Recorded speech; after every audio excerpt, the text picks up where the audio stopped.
Then God said,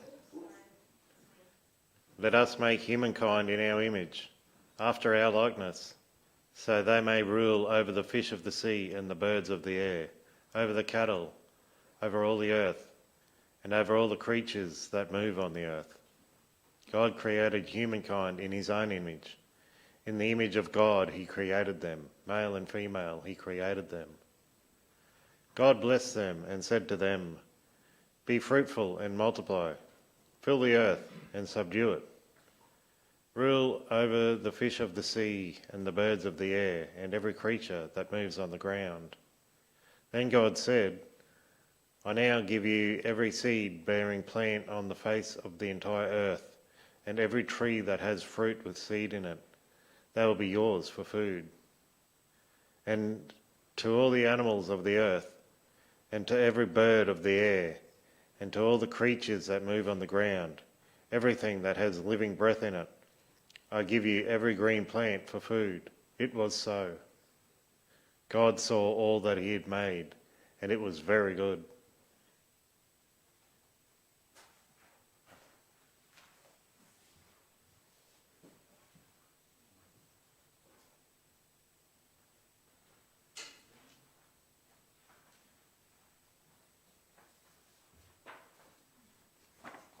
Thanks, Justin. I'm back. I've been on holidays. I just feel so refreshed. Went to Hawaii for a week with a couple of friends. One of them I hadn't seen for 10 years. We had such a good time. We went on this drive. It's called the Road to Hana. Has anybody ever heard of it? Or this is on Maui. It's this long, 2 to 3 hour drive. It's a windy, narrow road around mountains. There are beautiful views. We swam in waterfalls. And we found out there are these trees called rainbow trees. And when we found that out, the three of us just looked at one another. And my two friends said, "Well, we have to find them for Denise's church." And so we searched. We kind of sort of knew where they vaguely were, and we searched and searched, but we didn't get a chance to stop. There's just nowhere to park, and we knew we'd gone past, but we couldn't turn around and get back, and so we had to come back without seeing them. And that was early in the week, and at the end of the week we were like, we have to go back and find the rainbow trees for Denise's church. So we drove another 2.5 hours just so I could get a photo of the rainbow trees. They are actually eucalypts. I've never heard of these. That's like a close-up of them. They're just incredible. There's lots of them. And this one's called Granny. And only the locals, not me, the tree. I'm talking about the tree. I'll talk to you later. So only the locals knew about this tree, and so we felt very privileged to find it. Anyway, that is not what this sermon is about, but I thought I would just share that because we were so excited to find rainbow trees. All right, well, moving on. At the end of last year, we did this survey in our congregation seeking feedback on what sermon topics people wanted would find helpful. And so while we have this focus every month on a different teaching of Jesus, there's also lots of room for other topics as well. And a request that comes up every year, we've done this survey for the last 3 years, I think, and this topic comes up every year. And it's for sermons on Bible passages that talk about homosexuality. I have done a few over the last 3 years. They're on YouTube and you can go hear them if you really want, but there's always an appetite for more. We need to keep on going back to these every year. And so today what I want to do is explore a few Old Testament passages on the topic, and next week we're going to look at passages in the New Testament that address that topic as well. I was working on this sermon at some point this week, and I realised this is a very strange topic for a membership service. But I was already committed, and it had already been advertised. And, well, you know what? This is the kind of sermon that you hear when you come to our church. I'd rate it somewhere just slightly north of a PG-13 rating. So I'm just putting that out there. Wouldn't even call it an M, but, you know, a little up from PG. You can find several books that talk about these passages. And there are books like Kathy Baldrock's Walking the Bridgeless Canyon is a really good one and very accessible. David Gushee wrote one called Changing Our Minds. That's over 20 years old now, but they put out new editions every now and again because it is such a helpful book. There's one by Karen Keane called Scripture, Ethics and the Possibility of Same-Sex Relationships. So you can read these books and they will also address these different passages, and you'll get slightly different information, slightly different angles on interpretations of these various passages. Today, I want to rely on an article written by an American, and think about this, an American Jewish New Testament scholar. There's not too many of those. A New Testament scholar who's Jewish. Her name is Amy Jill Levine. She's very well known in biblical scholarly circles. She got her PhD at Duke University in the 1980s. I think she's in her 70s now. And she has taught and done research in New Testament studies ever since. She has written a truckload of books. And when I say a truckload, I'm not exaggerating. Out of interest, I pulled her CV up this week, which lists the books, the peer-reviewed articles in journals, the book chapters, the podcasts, the website articles, and other popular level media articles that she's written since she started her career, and all of the professional societies that she's been involved with and oftentimes chaired. And that CV was 104 pages long. She has written a truckload. I used her work quite a bit when I did my PhD. She's done some great work on the parables of Jesus, and you've probably benefited from her work without even knowing it. And I've also attended a couple of seminars that she's led. Here's the thing. Her field of expertise is not LGBTQ plus matters.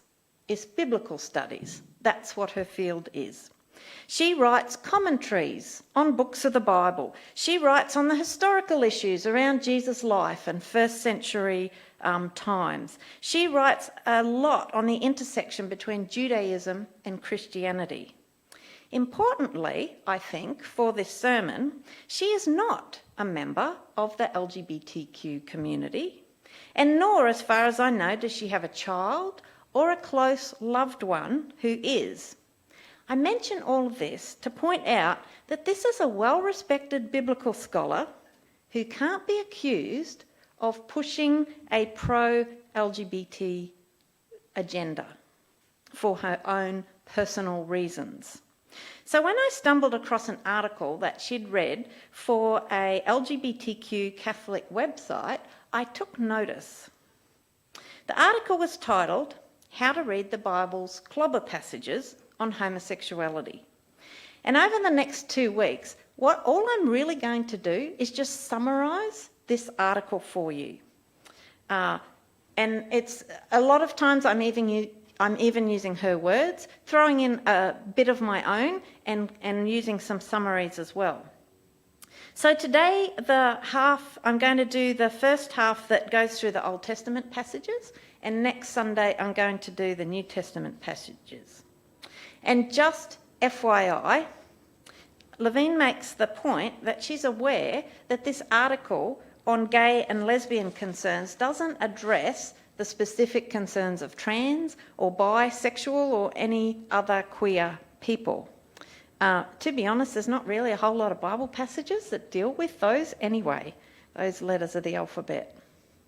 So, here goes. Are you ready?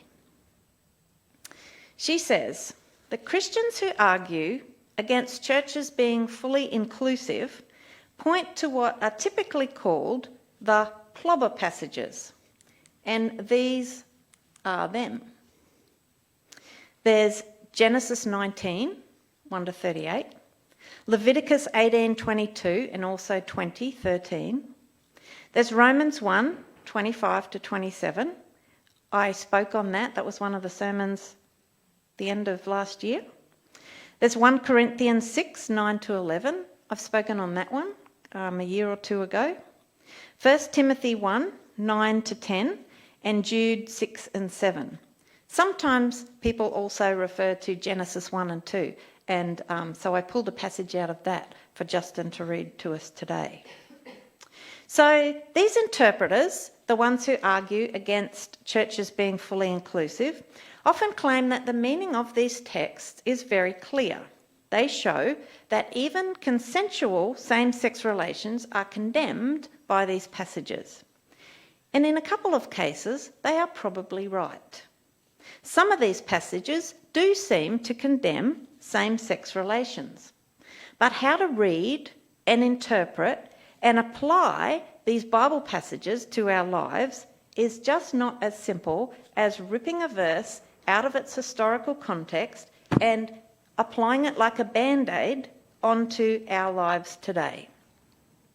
And this kind of rigid thinking overlooks the fact that the Bible includes verses on the same topic that are much less clear, more open to various interpretation, and sometimes even seems to contradict each other. It also misses the wider picture of what God might be saying or doing then and now, and any role that the Spirit might have in our lives.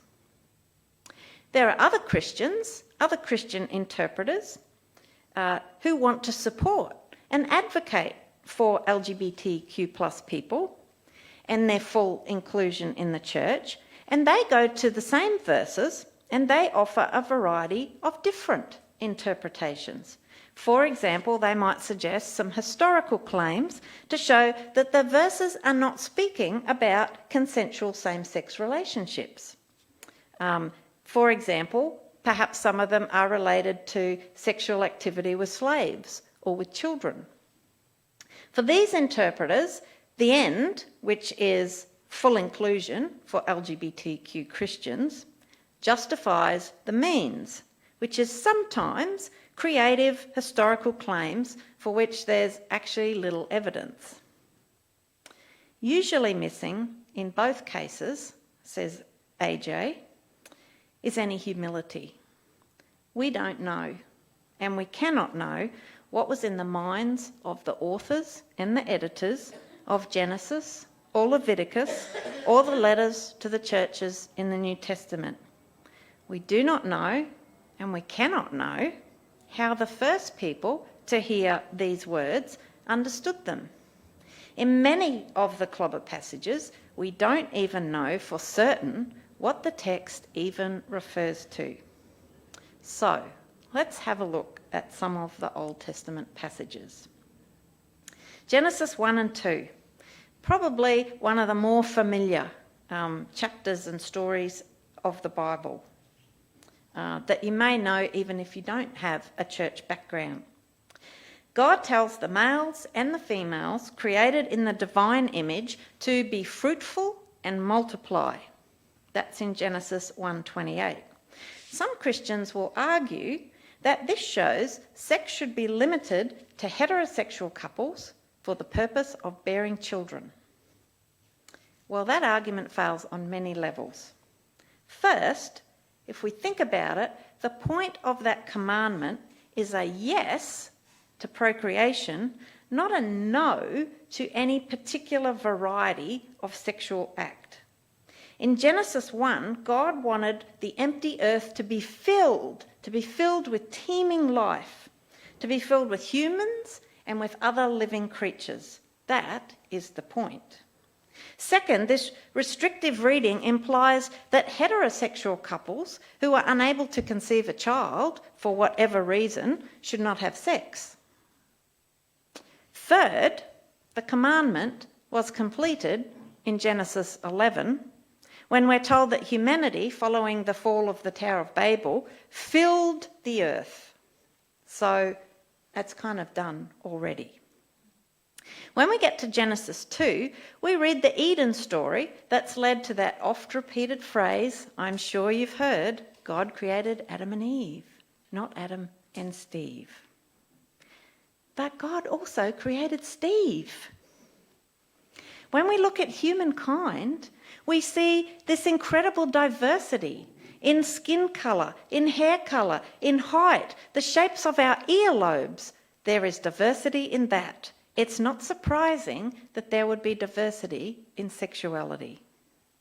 As for the notion that women are created as the man's helper so that humans could reproduce, that's why God created women, that notion reduces women to wombs, negates any value for women who, for whatever reason, can't have children, and excludes the fact that childless couples can find fulfilment.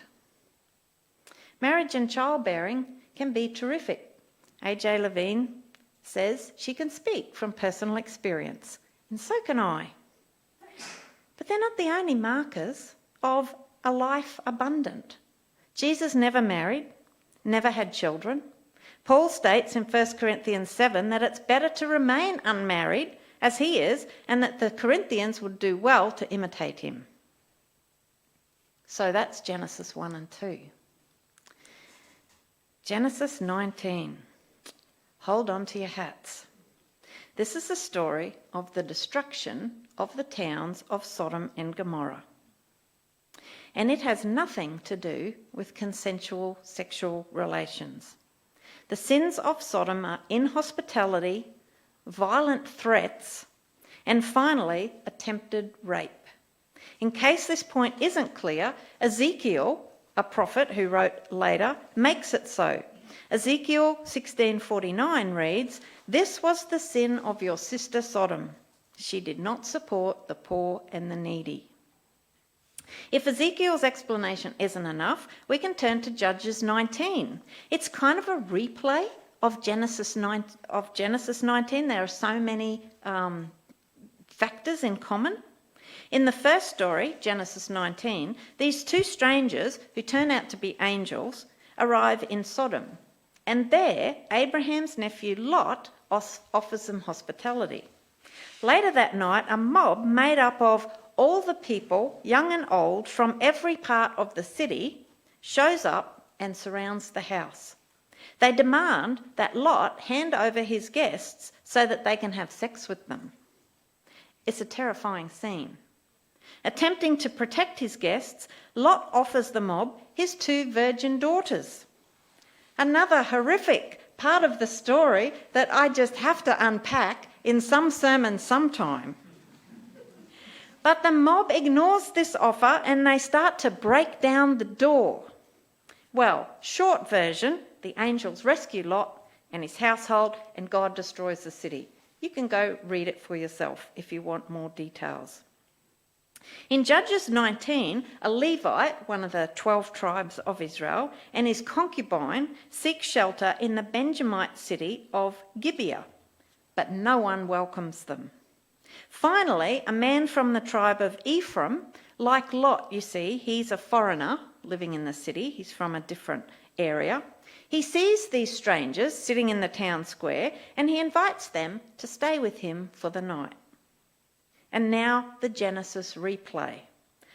A local bunch of people shows up and they surround the house and demand that the householder hand over the Levite so they can have sex with him. The host, protecting the Levite, offers the mob his virgin daughter and the Levite's concubine instead. I have a problem with that. When the mob rejects the offer, the host tosses out the concubine, who the Benjamites sexually assault and mistreat until morning. These are 2 terrible, terrible stories. Some people call them the texts of terror. And there is too much here to unpack in one sermon. But when you think about the plot of those 2 stories, the plot concerns sexual violence and intimidation towards outsiders, not consensual homosexual relations. The plot is a long way from boy meets boy, Boy saves for a house deposit with boy. That was my contribution. Leviticus. If you've ever tried to read through the Bible from beginning to end, you usually come unstuck somewhere around Leviticus. It's just a whole bunch of all these different laws. Literally translated from the Hebrew, Leviticus 18:22 reads, "And with a male you will not lie, the lyings of a woman. It is an abomination."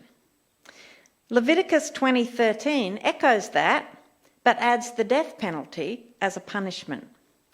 You know, we can probably safely assume that this is referring to male sex, the lying, don't lie with a man, the lyings of a woman. But the phrase the lyings of a woman is only used in these two verses. And that makes it really hard to definitively define what the verse means if you've only got very few usages. This is kind of linguistic stuff. As A.J. Levine says, I quote her, "If the text had simply said, 'Don't put your penis in the following locations,' we'd have a better idea of what it meant. But it doesn't, and so we don't." Some want to interpret these verses in ways that support gay relationships, and they have some theories about what these verses might actually mean. My favourite one is that the Israelites needed to live differently from the Canaanites, the people group living around the ancient Israelites, and the Canaanites practiced homosexual relations, perhaps even as a cult practice like temple prostitution or something like that. And that's why God sets this prohibition. It's a really convenient theory, and it sounds very plausible, and I wish I could just go wholeheartedly with that. But like A.J. Levine, unfortunately, I recognise there's actually no evidence for that theory. There's no evidence of any kind of same-sex relations or temple prostitution happening in ancient Canaan. So it's something that somebody kind of plucked out of the air, and it certainly sounds plausible, but there's just, we just don't know anything about that. Other ideas are that these verses are about stopping wartime rape of men by other men. Or maybe it's about health risks. Or maybe the issue is non-reproductive sex, that male-to-male sex is banned because it can't lead to babies. Again, all of those have no basis in the text. Like, you can't kind of go, oh, look, it must mean that because, see, in the surrounding verses it says this, and those two go together. And there's no historical or cultural evidence for any of those ideas either. So what's the point of these two verses? Well, according to Levine, the most convincing idea is that Leviticus is really about keeping things in their proper categories. For much of the Bible, separating things into categories is the way to organise life and avoid chaos. You can see this in Genesis 1, can't you? The very first thing that God does, he creates order. He separates light from dark, separates land from sea. And later, God separates Israel from the other nations, separates sacred items from items of everyday use. These things must be kept apart. The categories, and there's clean food and unclean food. There's a whole bunch of rules and regulations around those. And the categories, they should not mix. They should not overlap. Even your clothes shouldn't be made from two types of fabric. Those fabrics, they should be kept separate. And the same logic seems to apply to gender roles. In the worldview of ancient Israel, men should act like men and women should act like women. And so for a man to take on what is seen as the woman's role during sex would blur those lines and disrupt the order, disrupt the ordered categories. Does that make sense? There's actually a whole lot about this. Like, you go into the social science of ritual purity, and it's just very, very interesting. Not A.J. Levine, and I think I keep pronouncing her name differently because I never quite knew which way it went. I would like to point out that Jesus made a very intentional effort to cross boundaries and upend categories. It's pretty much all he did. It was kind of his day job. He seemed to think that love and acceptance of people wins out over ritual purity and keeping things and people in very strict categories. Levine's final comments on these Levitical passages. These verses say nothing about women having sex with women, probably because such a thing wouldn't even be regarded as sex.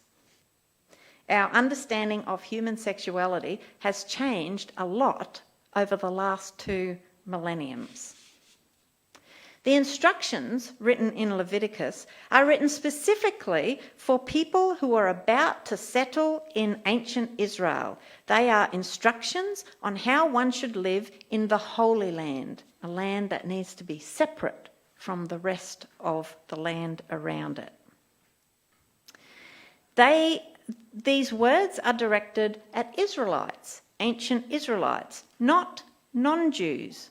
So most Christians today who aren't Jewish generally wouldn't be bound by these commandments anyway unless they're repeated in the New Testament.